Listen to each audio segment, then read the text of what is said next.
The streets of Austin were quiet that Friday night. Most people were either home or out enjoying the lively bars and music venues scattered throughout the city. But not everyone was having fun. At the edge of downtown, where the bright lights faded into darker corners, there was a small restaurant called Roundhouse.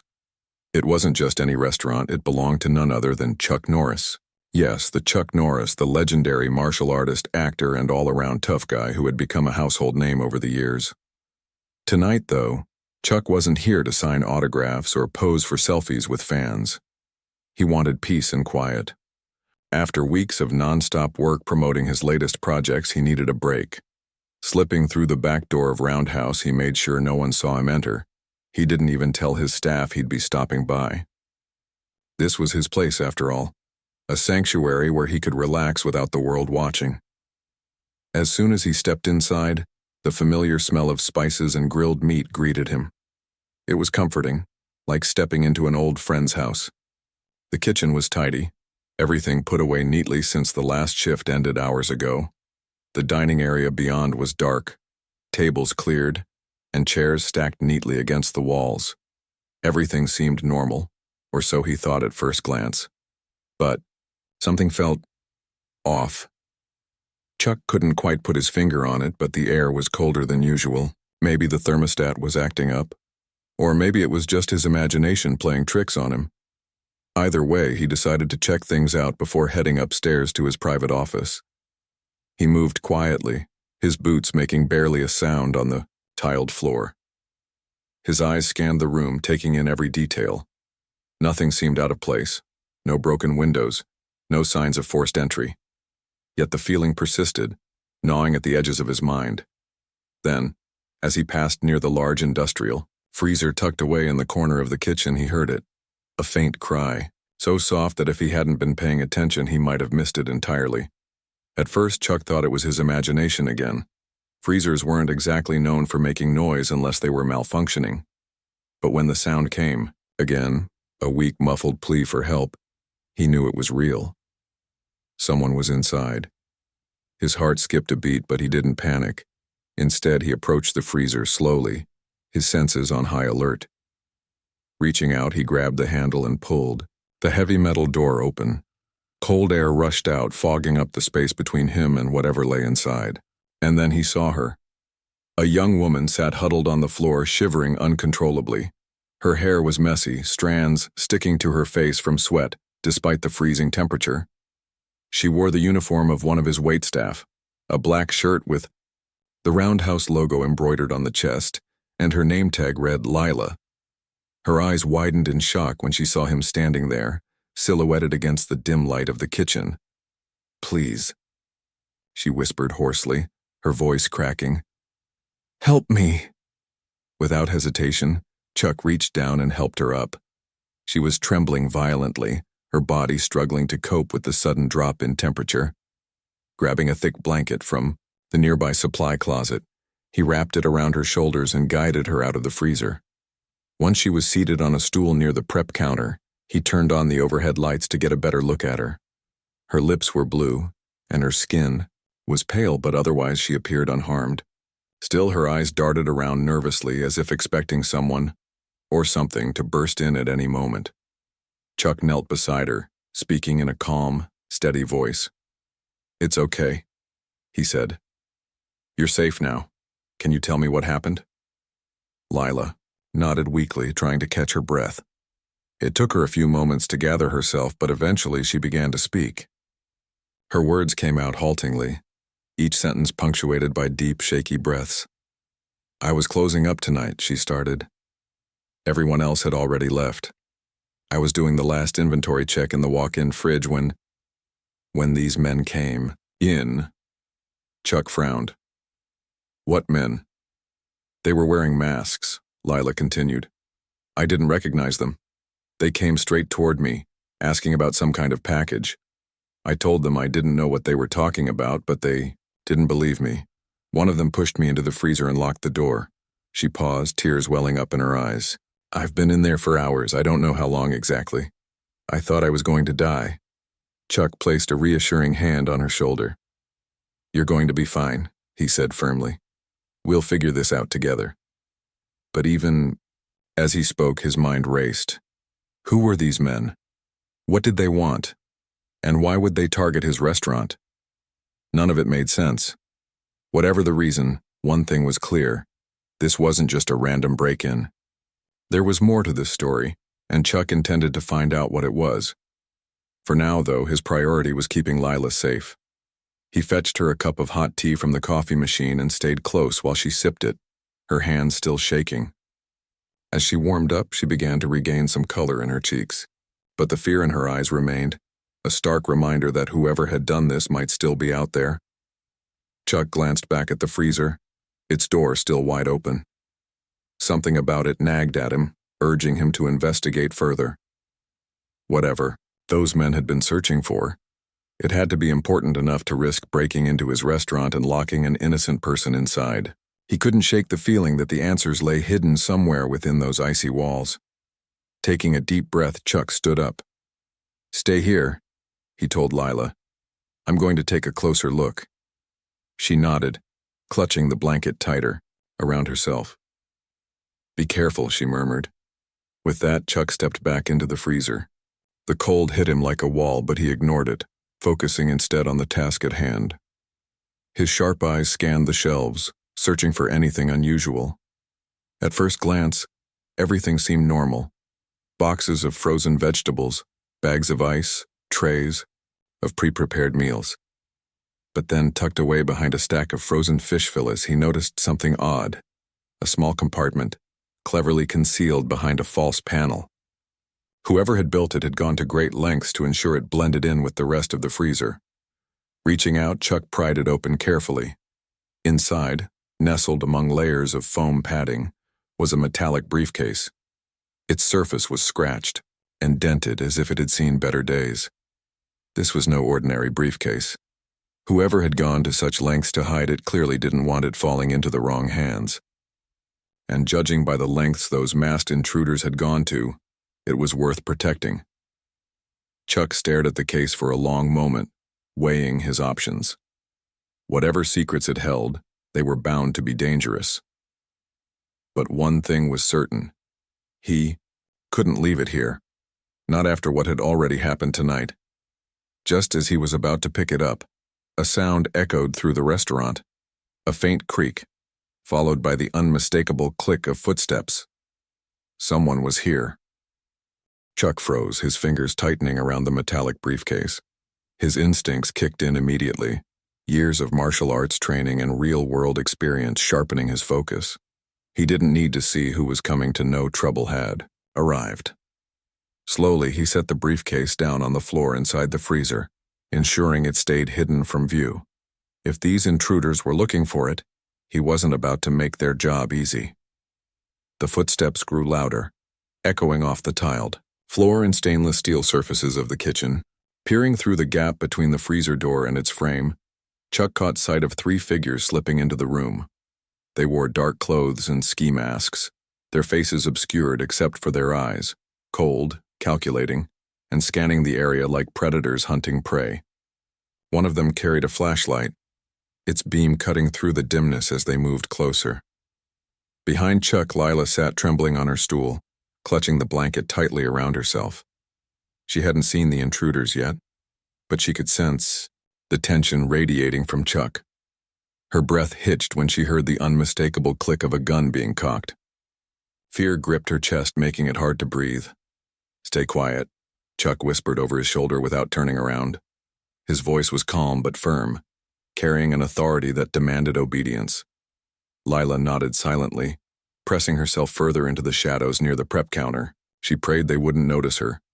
Meanwhile, Chuck assessed the situation. There were 3 of them, all armed, and clearly determined to find whatever they'd come for. He needed to act fast, but carefully. Engaging them directly would risk not only his life but also Lila's.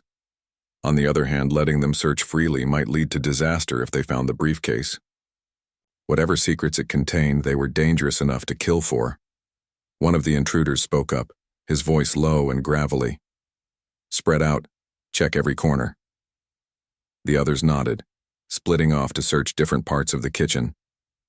Chuck, watched as one headed toward the pantry, another moved toward the dishwashing station, and the third, the leader judging by his commanding tone, remained near the center of the room, keeping watch.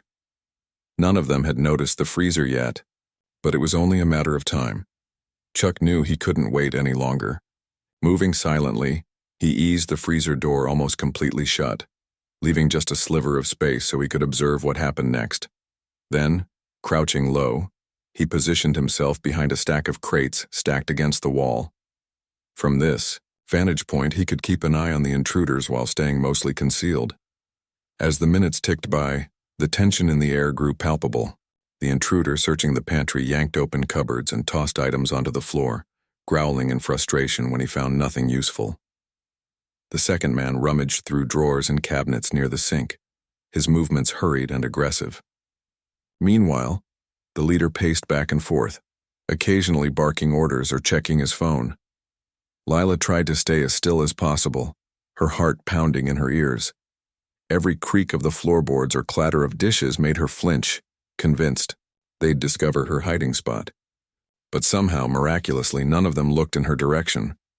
Then, just as Chuck began formulating a plan, the leader stopped pacing and turned his attention to the freezer. "What about in there?" he asked, gesturing toward the large metal door. The other two men exchanged glances before nodding. Together they approached the freezer, weapons drawn. Chuck tensed, ready to spring into action if necessary. He couldn't let them find the briefcase, or worse, Lila. When the first intruder reached for the handle, Chuck acted. With lightning speed, he leapt out from behind the crates, delivering a swift kick to the side of the man's knee. The intruder cried out in pain, collapsing to the ground as his gun clattered across the tiles. Before the others could react, Chuck spun around, grabbing the leader by the wrist and twisting until he dropped his weapon too. The third intruder hesitated, unsure whether to attack or retreat. Seeing his chance, Chuck grabbed a nearby frying pan from the counter and hurled it at the man's head. It struck him squarely on the temple, sending him stumbling backward into the dishwashing station. Dishes crashed to the floor in a cacophony of noise, startling everyone, including Lila, who let out a small gasp. Realizing they were outnumbered and outmatched, the remaining two intruders scrambled to their feet and bolted for the exit. The cow leader cursed under his breath, glaring daggers at Chuck before following his accomplices out the door.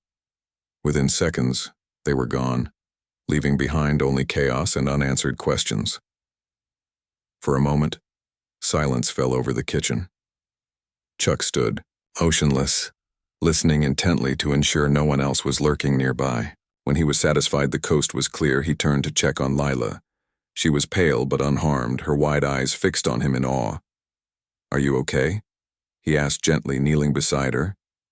She nodded shakily. "Yeah, I think so." "What about them? Who were they?" "I don't know yet," Chuck admitted, "but we'll figure it out." He glanced toward the freezer, where the briefcase still lay hidden. Whoever those men worked for, they obviously wanted it badly, and that meant it was important. Helping Lila to her feet, Chuck retrieved the briefcase and carried it to the prep counter. Setting it down, he examined it more closely. The lock was sturdy, requiring either a key or a code to open. Without either, accessing its contents would take some effort. "We should call the police," Lila suggested nervously. "They'll know what to do." Chuck shook his head.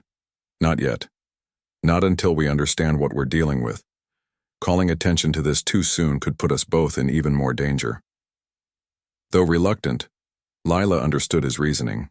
This wasn't just a simple robbery. It was something far bigger. And until they unraveled the mystery of the briefcase, caution was their best ally. As Chuck worked to pry open the lock using tools from the kitchen drawer, Lila recounted everything. She remembered about the earlier break-in. She described how the men had burst in suddenly, demanding information about a package before locking her in the freezer. Though vague, her account confirmed Chuck's suspicions. Someone had deliberately targeted his restaurant. Finally, after several tense minutes, the lock clicked open. Chuck paused, taking a deep breath before lifting the lid. Inside, nestled among layers of protective foam, were stacks of documents and a small USB drive. Flipping through the papers, he quickly realized they contained technical jargon and diagrams related to some kind of scientific research. Terms like genetic modification and biological agents jumped out at him, raising alarm bells. "This isn't good," Chuck muttered, his expression grim. Turning to Lila, he said, "We need to get this to someone who can decipher. It's someone trustworthy." "But who?" Lila asked, her voice tinged with fear. Chuck thought for a moment, then pulled out his phone. Scrolling through his contacts, he found the number he needed. After a brief conversation, he hung up and turned back to Lila. "There's a journalist I trust," he explained. "Her name's Emily. She specializes in uncovering corruption and exposing the truth. If anyone can help us make sense of this, it's her." Relieved to have a plan, Lila nodded. For the first time since the ordeal began, she felt a glimmer of hope. Whatever secrets the briefcase held, they now had allies, and a chance to fight back. Outside, the city of Austin hummed with life, oblivious to the drama unfolding within the walls of Roundhouse. Inside, however, the battle for truth was just beginning. After securing the restaurant and ensuring no one else was lurking outside, Chuck turned his full attention to the contents of the briefcase. The documents were dense, pages filled with technical language, charts, and diagrams that made little sense to someone without a scientific background. But even skimming through them, Chuck could tell they weren't ordinary papers. Terms like genetic manipulation, bioweapons, and population control stood out starkly, hinting at something far darker than he'd anticipated. Lila hovered nearby, still wrapped in the blanket but visibly anxious. She watched as Chuck flipped through page after page, his expression growing grimmer with each passing moment. Finally, she couldn't stay silent any longer. "What does it say?" she asked hesitantly. "Is it bad?" Chuck sighed, rubbing his temples. "It's worse than I thought. These aren't just random notes, they're plans. Plans for creating biological weapons designed to target specific groups of people." Lila's eyes widened in horror. "That's insane. Why would anyone do that?" "I don't know yet," Chuck admitted. "But whoever put this together has access to some serious resources, and they're willing to go to extreme lengths to keep it hidden." He picked up the USB drive, holding it between his fingers thoughtfully. If the physical documents were alarming, then whatever digital information was stored on this tiny device could be catastrophic. It might contain evidence linking powerful individuals or organizations to these sinister experiments, or it might hold instructions for carrying out their plans. Either way, it was clear they needed expert help to decipher it all. Just then, a soft knock came from the back door. Both Chuck and Lila froze, exchanging nervous glances. Had the intruders returned? Chuck motioned for Lila to stay quiet before grabbing a nearby rolling pin, ready to defend himself if necessary. He approached the door cautiously, peering through the small window pane set into the top. To his relief, it wasn't the masked men. Instead, a young woman stood outside, bundled up in a coat and scarf against the chilly night air. Her name was Emily Carter, the journalist Chuck had called earlier. Though he trusted her implicitly, he couldn't shake the feeling that involving outsiders, even trustworthy ones, was risky. Still, desperate times called for desperate measures. Unlocking the door, Chuck let her in. Emily stepped inside, brushing snowflakes from her hair. She looked around the messy kitchen, taking in the overturned furniture, scattered dishes, and the ominous glow of the open freezer. Her sharp green eyes landed on Chuck, who gave her a tight smile. "You said you needed my help," she said, her tone calm but curious. "What's going on?" Chuck gestured toward the prep counter where the briefcase and its contents lay spread out. "Take a look." Emily moved closer, her brow furrowing as she examined the documents. Unlike Chuck and Lila, she seemed unfazed by the technical jargon, quickly piecing together the bigger picture. After a few minutes of silent reading, she looked up, her expression grim. "This is bad," she murmured. "Really bad. This isn't just theoretical research, it's actionable. Someone's actively working on developing these weapons." Chuck nodded. "That's what I figured. Any idea who's behind it?" Emily hesitated, tapping her finger against her chin. There are rumors about a company called Genus Tech. They've been under scrutiny for unethical practices in genetic engineering, but nothing concrete has ever stuck. If these documents are legit, they could be the smoking gun we've been waiting for. Lila chimed in nervously. So, what do we do now? Emily turned to her, offering a reassuring smile. First, we secure everything, the papers, the USB drive, and anything else related to this. Then we figure out how to expose it safely, but we have to be careful. Whoever's involved won't hesitate to silence anyone who gets in their way, Chuck agreed. We'll need to work fast. Those guys who broke in tonight will probably come back with reinforcements, or worse. As they discussed their next steps, Emily suggested reaching out to a trusted contact of hers named Ryan, a photographer skilled in covert operations. Together, they could document the evidence and prepare it for public release. But first, they needed to ensure the safety of everyone involved. We should split up, Emily proposed. Chuck, you take Lila somewhere safe. Keep her out of sight until we can guarantee her protection. In the meantime, Ryan and I will analyze the data and start building a case. Chuck didn't like the idea of leaving Emily and Ryan to handle the dangerous parts alone, but he knew it was the smartest move. Keeping Lila safe was his top priority, especially since she'd already been targeted once. Besides, splitting up would make it harder for their enemies to track them all down. All right, Chuck said finally. But stay in touch. If anything happens, call me immediately.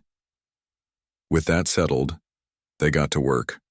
Chuck packed the documents and USB drive into a secure bag, handing it over to Emily. Then he guided Lila toward the back exit, leading her to his truck parked a block away. As they drove off into the night, Emily and Ryan began poring over the evidence, determined to uncover the truth. The ride to the safe house was quiet, both Chuck and Lila lost in their thoughts. Lila stared out the window, watching the city lights blur past. Despite everything that had happened, part of her still struggled to believe it was real.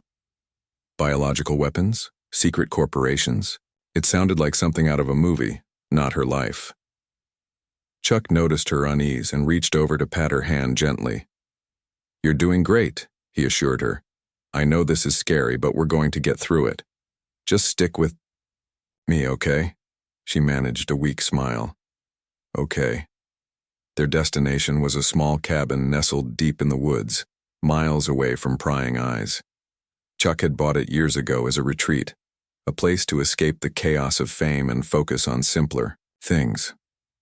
Now it served a different purpose, keeping Lila hidden while they figured out their next move. Once inside, Chuck showed Lila around, pointing out the essentials like food supplies, blankets, and emergency equipment. Then he handed her a prepaid phone. If you need anything, or if anything happens, call me on this number. Don't use your regular phone, understand? She nodded solemnly. Got it. Leaving her there felt wrong, but Chuck reminded himself it was for her own good. Before heading back to the city, he gave her one last reassuring smile. I'll check in soon. Stay strong.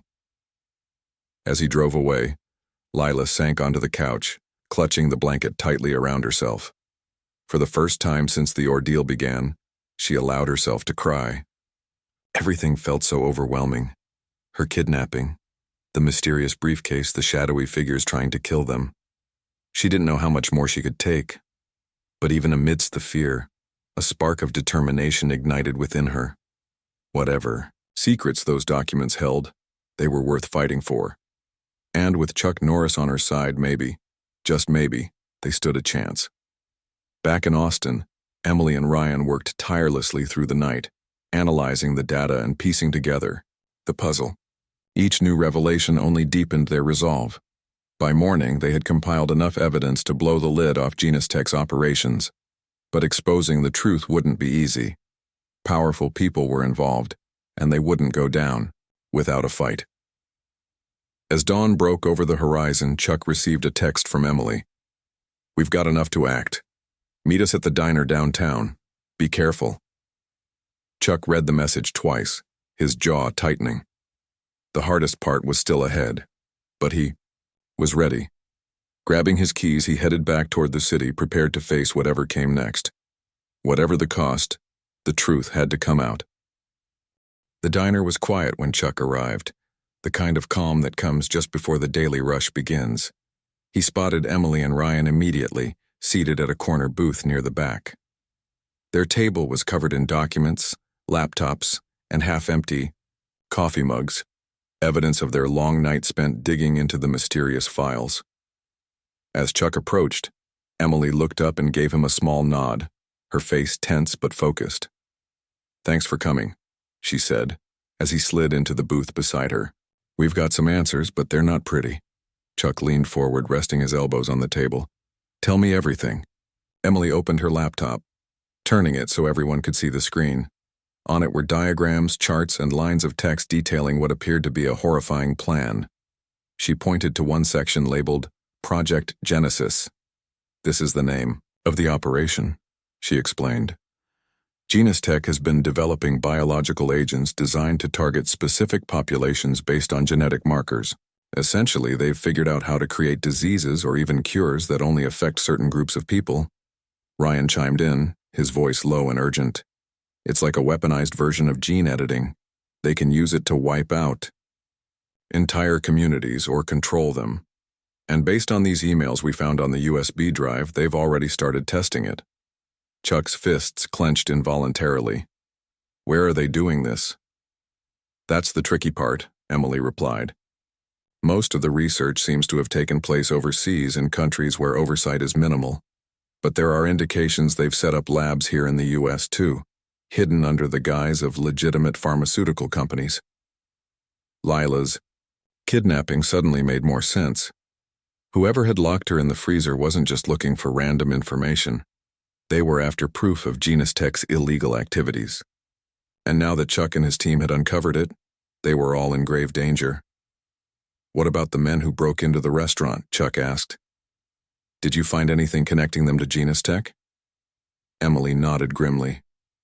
"Yes and no. These guys seem to be freelancers hired to recover the briefcase, but according to some encrypted messages on the USB drive, someone higher up ordered the hit, someone powerful." Chuck's mind raced. If Genistech had influential backers, exposing them would mean taking on forces far beyond what any of them had faced before. Still, he couldn't back down. Not now. Too much was at stake. "We need to get this information to the right people," he said firmly. "Law enforcement, government agencies, anyone who can stop this." "It's not that simple," Emily countered. "If we go public too soon, we risk tipping off whoever's behind this. They'll destroy the evidence, or worse, come after us directly." Ryan agreed. "We need leverage, something big enough to force them into the open without giving them time to cover their tracks." For several minutes, the group sat in silence, each lost in thought. Finally, Chuck spoke up. "What if we leak part of the story? Just enough to draw attention, but not enough to give away our hand completely. That way we can flush them out while keeping the most critical details safe until we're ready." Emily considered this, tapping her pen against the edge of her notebook. "It could work. A partial leak might pressure Genistech into making a mistake, especially if they think we don't know the full scope of what they're planning. But it's risky," Ryan added. "Once word gets out, there's no turning back." Chuck met their eyes, his gaze steady. "We don't have a choice. Every second we wait gives them more time to prepare. We act now, or regret it later." With the decision made, they began strategizing. Emily would draft an article exposing key elements of Project Genesis, focusing on the ethical violations and potential dangers. Ryan would gather photographic evidence to support the claims, including images of the documents and the briefcase itself. Meanwhile, Chuck would handle security, ensuring none of them became targets before the story went live. As they worked, the diner gradually filled with customers, truck drivers grabbing breakfast, office workers sipping coffee, and families chatting over pancakes. None of them suspected the bombshell being planned just a few feet away. For Chuck, the contrast between the ordinary scene outside and the extraordinary stakes inside was almost surreal. By mid-morning, they had a solid plan in place. Emily's draft was nearly complete, and Ryan had compiled a folder of damning photos. All that remained was deciding how to release the information safely. Chuck glanced at his phone, checking for updates from Lila. So far, she was safe at the cabin, but he knew it wouldn't last forever. Once the story broke, she'd become a target again. He needed to move her somewhere even more secure, a location unknown even to Emily and Ryan. "I'm heading back to check on Lila," he announced, standing up. "In the meantime, finish preparing the materials. I'll meet you both tonight to finalize everything." Emily and Ryan nodded, their expressions determined. "Be careful," Emily warned. "If they suspect we're onto them, they won't hesitate to strike." Chuck smiled faintly. "Don't worry about me, just make sure you two stay safe too." With that, he left the diner, stepping out into the crisp morning air. The streets were busier now, alive with the sounds of honking, horns, and footsteps echoing off pavement. As he walked toward his truck, Chuck felt the weight of what lay ahead pressing down on him. This wasn't just about stopping Genistech, it was about protecting innocent lives, including Lila's. Back at the cabin, Lila paced nervously, glancing out the window every few minutes. When Chuck finally arrived, she practically ran to him, relief washing over her face. "Is everything okay?" she asked anxiously. "For now," he replied, pulling her aside. "But we need to move you again. Somewhere safer." She nodded quickly. "Whatever you say." Together they packed up her things and loaded them into the truck. Chuck drove carefully, choosing winding roads and avoiding main highways to minimize the risk of being followed. After nearly an hour, they reached an abandoned warehouse on the outskirts of town. It wasn't luxurious, but it was secluded and defensible. "This will do for now," Chuck said, helping her inside. "Stay here, keep the doors locked, and don't leave unless I tell you otherwise." Lila hugged herself tightly, trying to shake off the chill creeping into her bones. "What happens next?" "We expose the truth," Chuck answered simply, "and hope it's enough." As evening fell, Chuck returned to meet Emily and Ryan at a different location, a rented storage unit tucked away in an industrial park. There, they reviewed the final pieces of the puzzle, the article, the photos, and a timeline for releasing the information. By midnight, everything was ready. Emily uploaded the article to a secure server, setting it to publish automatically at dawn. Ryan double-checked the photo uploads, ensuring they wouldn't be traced back to him. Chuck stood guard, keeping watch for any signs of trouble. When the clock struck 6 a.m., the first headlines began appearing online. Within hours, the story had gone viral, sparking outrage and demands for accountability. Calls poured into news stations, social media erupted, and protests formed outside Genistech's headquarters. But amidst the chaos, Chuck knew the fight was far from over. Exposing the truth was only the beginning. Now came the hard part: holding those responsible accountable, and staying alive long enough to see justice served. The fallout from the article was swift and explosive. By mid-morning, every major news outlet had picked up the story. Headlines screamed about Genistech's sinister experiments and the devastating potential of their biological weapons. Protesters gathered outside the company's headquarters, chanting slogans and holding signs demanding answers. Social media buzzed with outrage as people shared screenshots of the leaked documents and photos, spreading the word faster than anyone could have anticipated. But while the public reaction was encouraging, Chuck knew better than to celebrate too soon. Exposing the truth wasn't enough, not when those responsible still held all the power. Genistech wasn't some small-time operation. It was backed by wealthy elites and powerful politicians who wouldn't hesitate to crush anyone standing in their way. For Chuck, Emily, Ryan, and Lila, the real danger was just beginning. Back at the abandoned warehouse, Lila stared at her phone, scrolling through endless updates about the scandal. Her hands trembled slightly as she read comments calling for investigations and arrests. It was surreal to think that she, just a waitress trying to get through her shift, had become part of something so much bigger. "Do you think it'll work?" she asked softly, looking up at Chuck. "Will this actually stop them?" Chuck leaned against a nearby wall, his expression thoughtful but guarded. "It's a start," he said, "but exposing the truth is only step one. Now we need to make sure justice is done and stay alive long, only step 1. Now we need to make sure justice is done and stay alive long enough to see it happen. Lila nodded, though uncertainty lingered in her eyes. She trusted Chuck completely, but even he couldn't fight off an entire corporation bent on silencing them. Still, she resolved to stay strong. If they were going down, she'd go down fighting. Meanwhile, Emily and Ryan were holed up in a safe house across town, monitoring the situation closely. Their phones rang nonstop with calls from reporters, activists, and anonymous tipsters claiming to have inside information. Some leads were dead ends, but others hinted at deeper connections between Genus Tech and influential figures in government and business. It's like peeling back layers of an onion, Emily muttered, jotting notes furiously. Every time we uncover something, there's more beneath it. Ryan nodded, rubbing his temples. Neither of them had slept properly since the story broke, running on adrenaline and sheer determination. But fatigue was the least of their worries.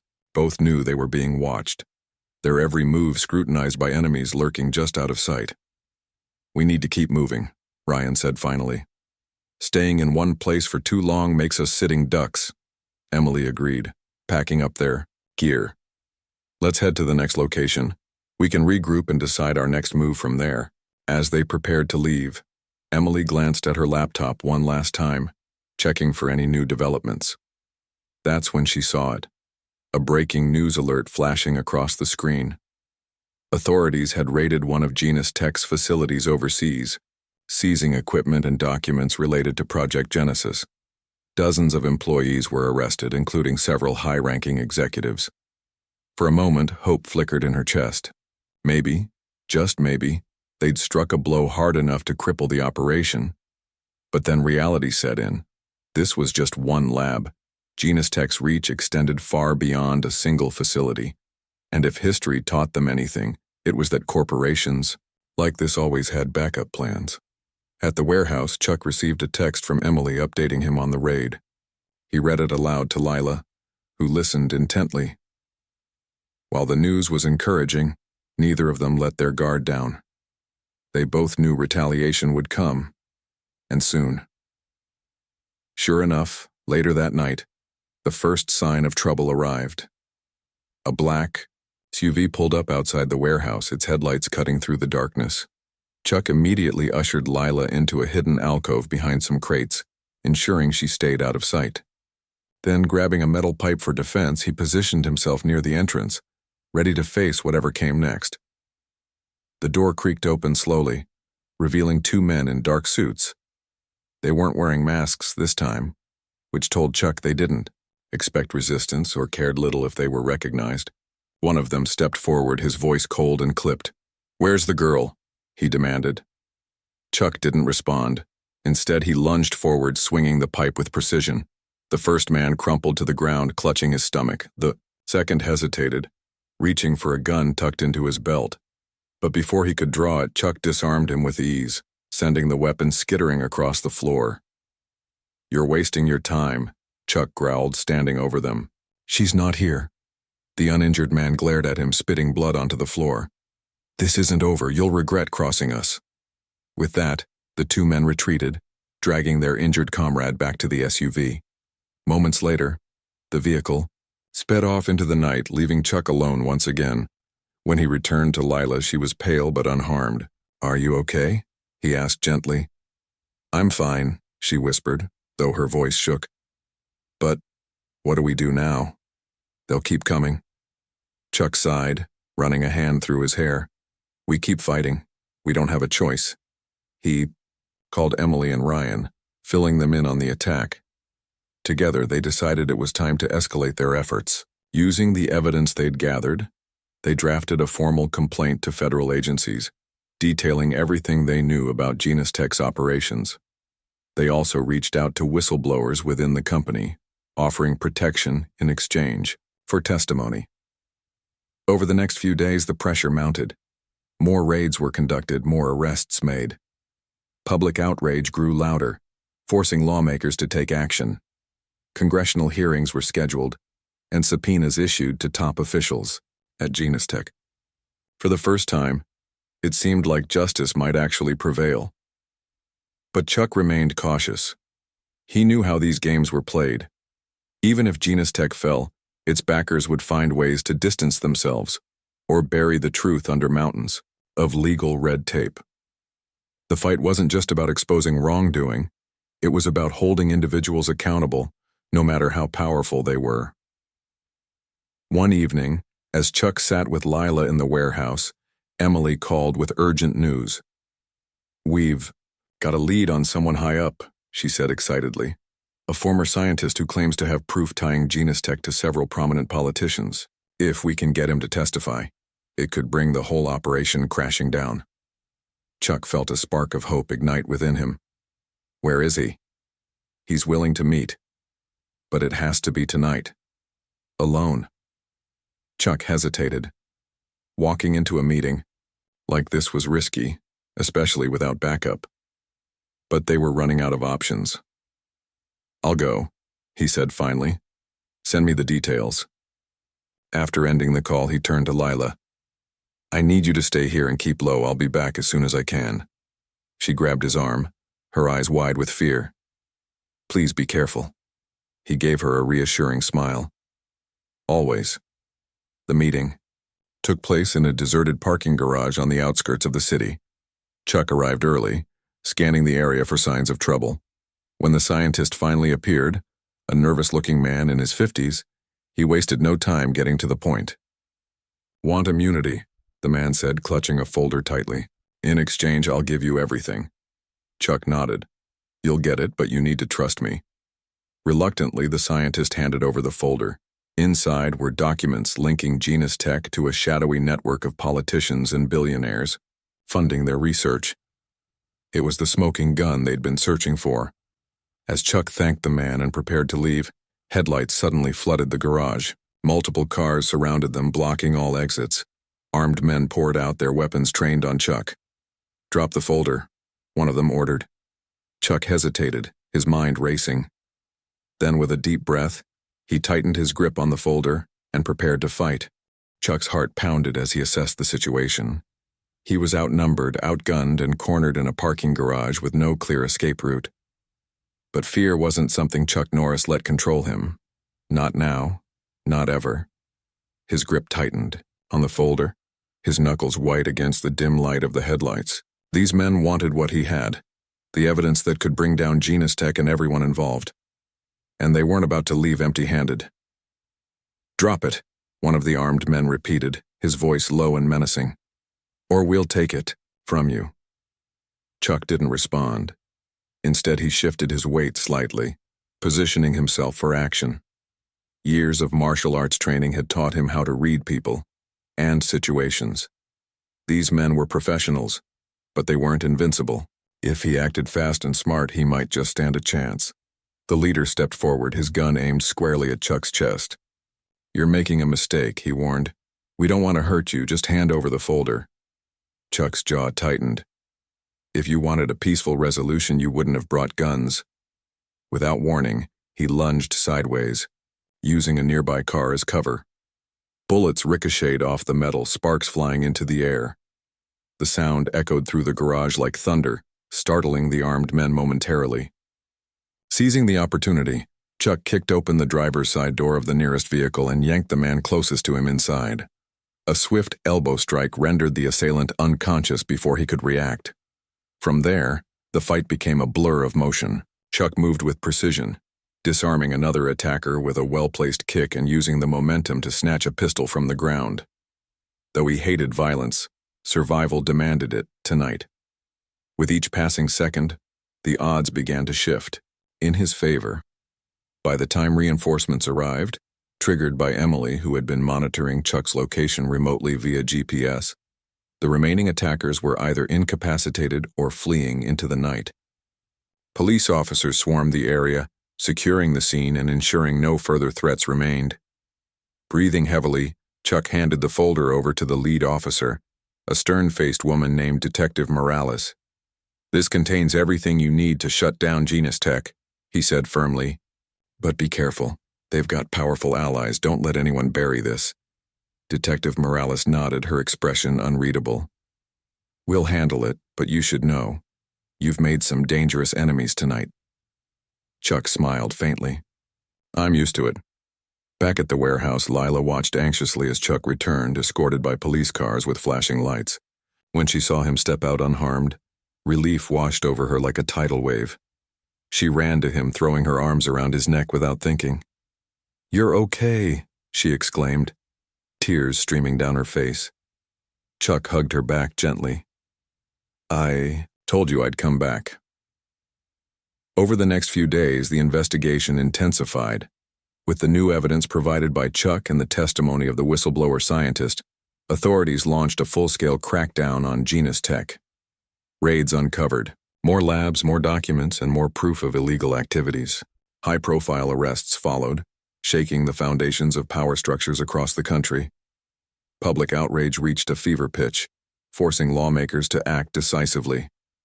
Congressional hearings exposed the depth of corruption within Genus Tech and its network of backers. CEOs resigned, politicians faced impeachment proceedings, and billions of dollars in assets were seized. For the first time in years, justice seemed possible. Emily and Ryan played key roles in keeping the story alive, publishing follow-up articles and exposing attempts to suppress the truth. Their work earned them national recognition and plenty of threats, but neither backed down. Together, they ensured the public stayed informed every step of the way. As for Chuck, he returned to his life quietly, content to let others take credit for the victory. Roundhouse reopened under tighter security measures, and Lila resumed her job as a waitress, though she often joked that she deserved hazard pay after everything she'd been through. One evening, as Chuck sat alone in his office upstairs, he reflected on the events of the past weeks.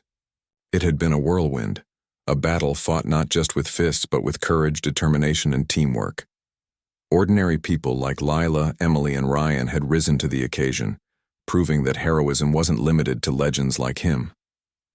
There would always be darkness in the world, Chuck knew that.